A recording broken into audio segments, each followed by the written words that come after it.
Yang Berhormat Menteri. Yang Berhormat Menteri ada sebut tadi bahawa kita perlu yakin kepada sistem.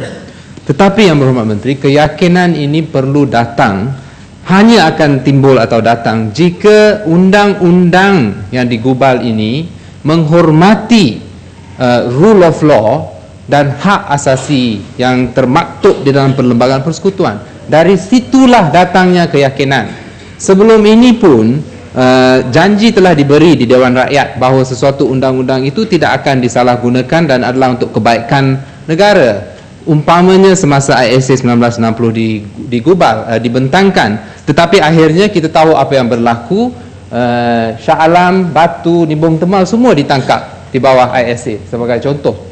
Jadi klarifikasi yang saya minta di sini adalah Yang Berhormat Timbalan Menteri, sebelum rang undang-undang ini dibentangkan, hanya kesalahan yang amat serius iaitu terorisme dan offenses terhadap yang di-Pertuan Agong di bawah bab 6 dan bab 6A dimasukkan di bawah peruntukan yang serius iaitu SOSMA.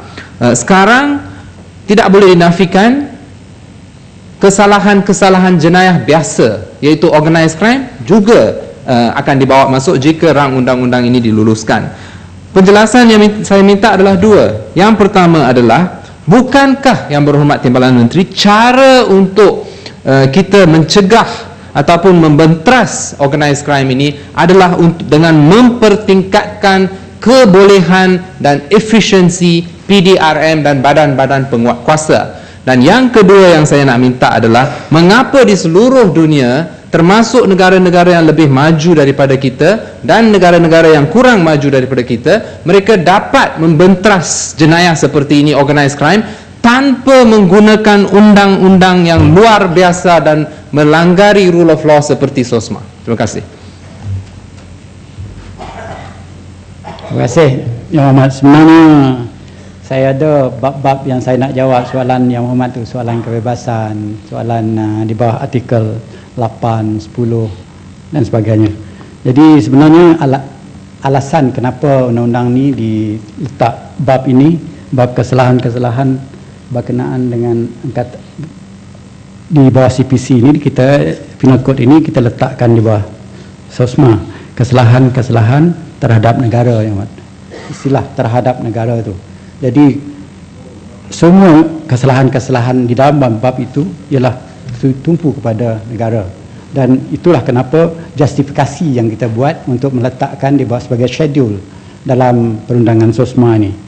Yang Hormat, saya akan sambungkan jawapan saya berhubung dengan hak asasi dan sebagainya. Timbalan Menteri, boleh? Sila, Yang Hormat. Baik, terima kasih. InsyaAllah. Speaker, terima kasih. Saya faham bahawa undang-undang yang luar biasa ini, yang tidak menghormati hak asasi manusia ni, nak diluluskan atas alasan keselamatan negara. Dulu keselamatan negara tu ditakrifkan terancam apabila ada teroris ataupun subversif. Sekarang ni organised crime, perdagangan manusia. Kalau nak hujah keselamatan negara, saya rasa rasuah pun boleh dikatakan mengancam keselamatan negara. NFC boleh dikatakan mengancam keselamatan negara bila negara terpaksa menanggung hutang yang besar, ya. Jual dadah boleh ditakrifkan. Kalau nak sewenang-wenangnya, semua kesalahan, semua jenis jenayah, semua jenis tindakan boleh kita katakan ianya mengancam keselamatan negara. Dan dengan cara itu memudahkan pihak polis, tak payah nak cari bukti, tangkap, dakwa bawah SOSMA. Ini macam apa yang telah berlaku pada zaman Umar Mokhtar, penjajah Itali. Nak jaga dia tangkap semua rakyat. Kerana apa? Kerana rakyat semua menentang pemerintahan penjajah. Dengan cara itu selesai semua masalah jenayah. Tak adalah jenayah kerana semua dalam penjara. Tak adalah ancaman kepada keselamatan negara. Ni kita ni kerajaan, kita bukan penjajah. Kita kena hormat rakyat kita. Ni yang bezanya kerajaan oleh rakyat, rakyat sendiri bukan penjajah. Kalau kita ni sebagai kerajaan penjajah, kita klasifikasikan rakyat jelata ni dia sebagai subhuman. Maka kita boleh tahan orang tanpa kita hormati hak dia. Ni pasal ni hak asasi ni. Apabila tak dibawa untuk bicara, dah mahkamah dah dapati tak bersalah, masih boleh tahan lagi dan sebagainya. Saya tak boleh terima pentakrifan yang sewenang-wenangnya terhadap organised crime, terhadap perdagangan manusia dan sebagainya. Ini semua sebagai ancaman kepada keselamatan negara. Kerana kalau kita benarkan begitu, dengan mudah kita boleh letakkan semua kesalahan. Dan apabila kita lakukan begitu, maka akhirnya tak ada lagi dengan izin the rule of law. Kerajaan sendiri kena hormat undang-undang. Kerajaan sendiri kena hormat hak rakyat. Jangan main tangkap. Tak ada bukti, tak payah bicara dan sebagainya. Ni saya rasa kerajaan seolah-olah memberikan signal tak percaya pada polis, tak percaya pada mahkamah. Apa pandangan Menteri? Sebenarnya kita pusing-pusing sana jugalah kita kembali. Pusing-pusing sana jugalah kita kembali. Jadi saya cukup yakin Yang Berhormat dah dengar kawan-kawan tadi cakap, memang di sanalah persoalannya. Kalau kita letak sebenarnya undang-undang di bawah artikel 149, hak asasi seseorang itu telah diubah, tidak ada lagi. Tetapi dalam masa yang sama, apabila SOSMA ini dilulus atau telah dibentangkan di Dewan ini, kita bagi masih banyak hak-hak dia, berjumpa dengan peguam, berjumpa dengan keluarga, dan boleh dibebas, boleh meminta habeas corpus dan sebagainya. Semua ini masih kita beri. Jadi di mana letaknya kehilangan hak mereka ini? Hanya yang kita, memang saya berterima kasih dengan Yang Berhormat daripada Sepang, Sepang, menyebut berhubung dengan yang sudah dibebas mahkamah ditahan. Saya bersimpati, Yang Berhormat. Saya bersimpati. Saya menerima. Itulah sebab saya beri jaminan tadi. Jadi yang ini, Yang Berhormat, kembali kepada cerita asal. Kita kena juga melihat keselamatan negara itu sendiri. Kalau kita mengikut nisbah yang ada pada saya ini, yang telah saya bacakan tadi, 43,000 ahli kongsi gelap di seluruh negara ini, yang kita nak tangani masalah dia, dan kita lupa bahawa ini juga dikatakan itu jugalah alasan-alasan kerajaan. Hak asasi yang 28 juta tu macam mana? Hak asasi orang yang nak cari nafkah kehidupan yang baik itu macam mana? Yang Berhormat bangkit ada satu lagi, dia kata kenapa tidak Yang Berhormat daripada Padang Serai?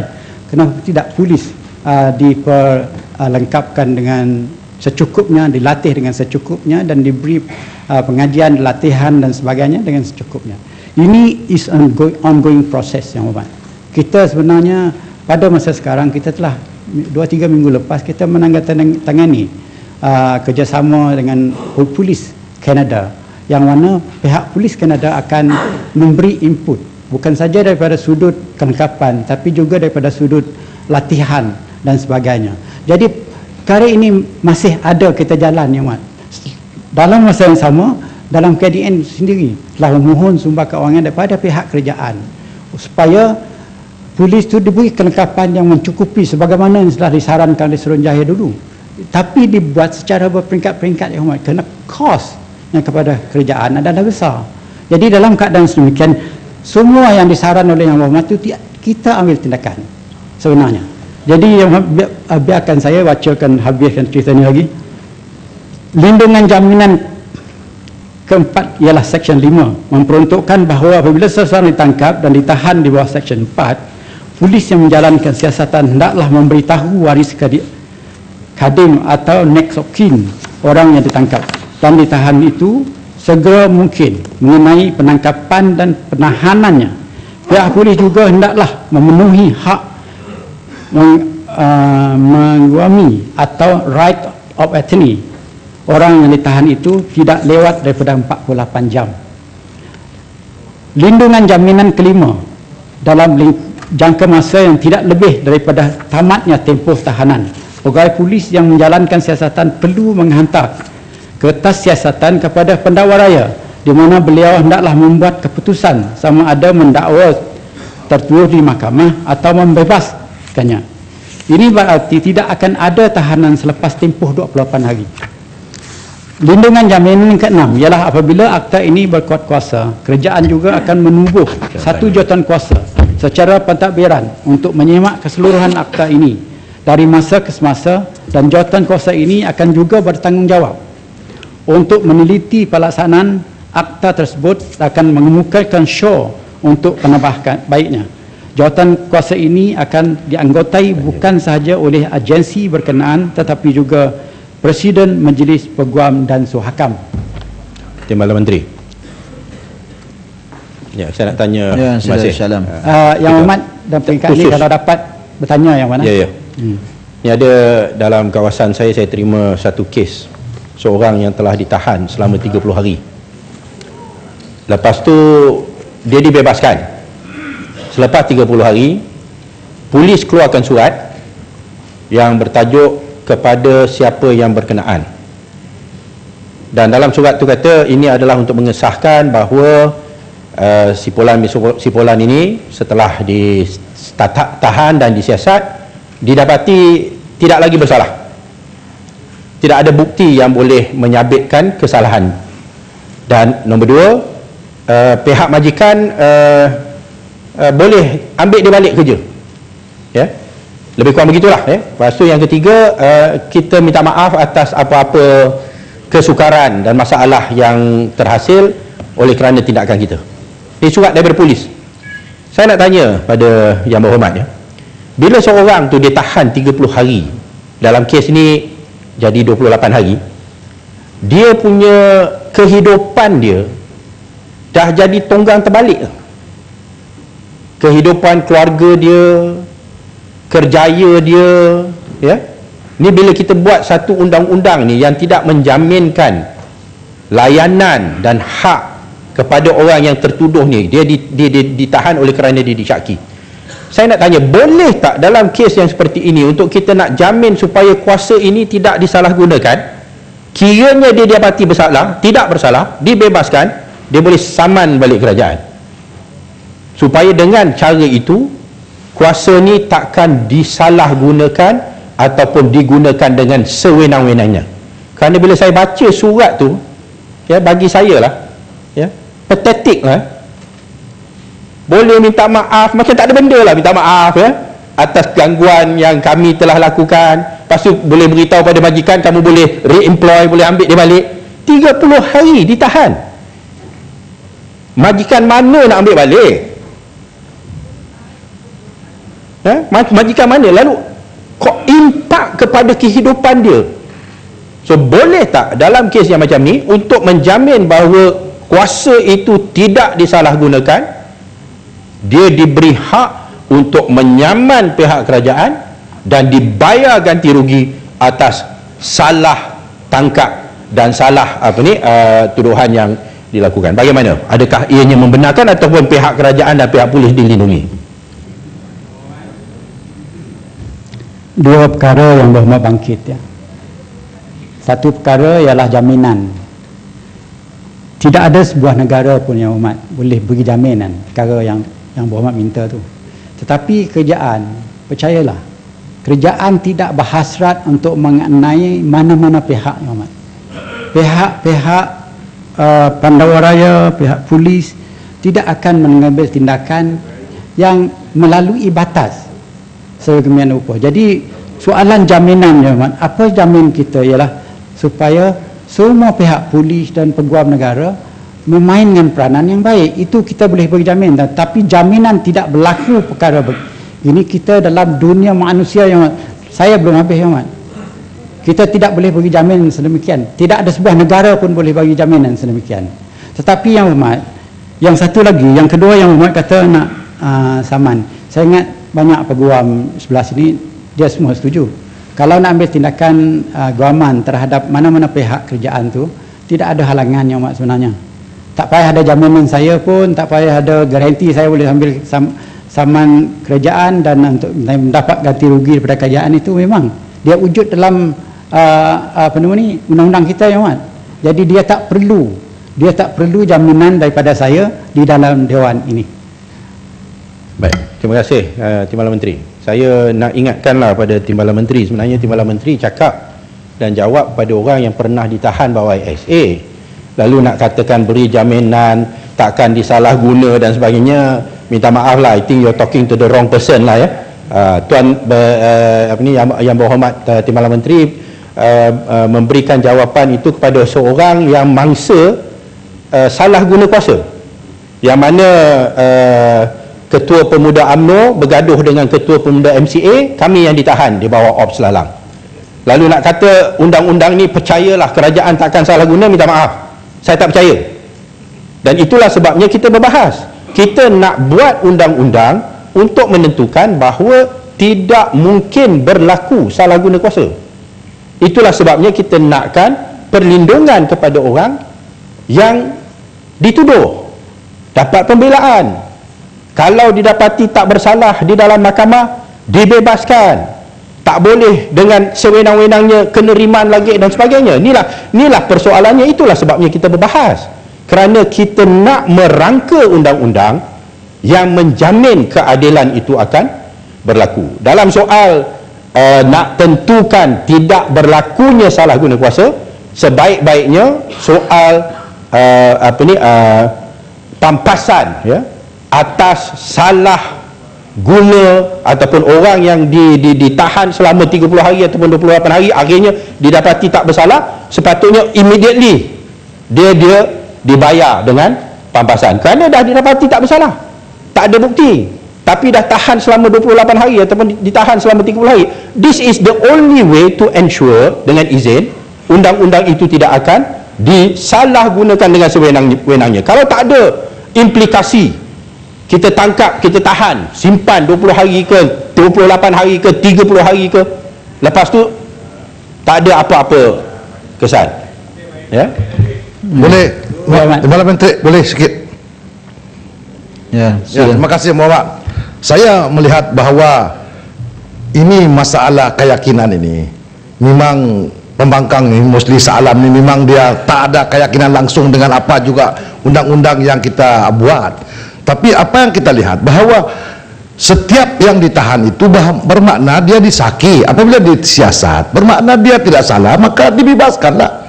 Jadi soal rasa saya keyakinan, kalau Shah Alam tidak keyakinan, bermakna tidak perlulah ada undang-undang. Jadi saya rasa kerajaan teruskanlah undang-undang yang ada ini untuk kepentingan rakyat. Yang penting rakyat di bawah ada keyakinan bahawa kerajaan tidak menganiaya mana-mana pihak. Itu saja.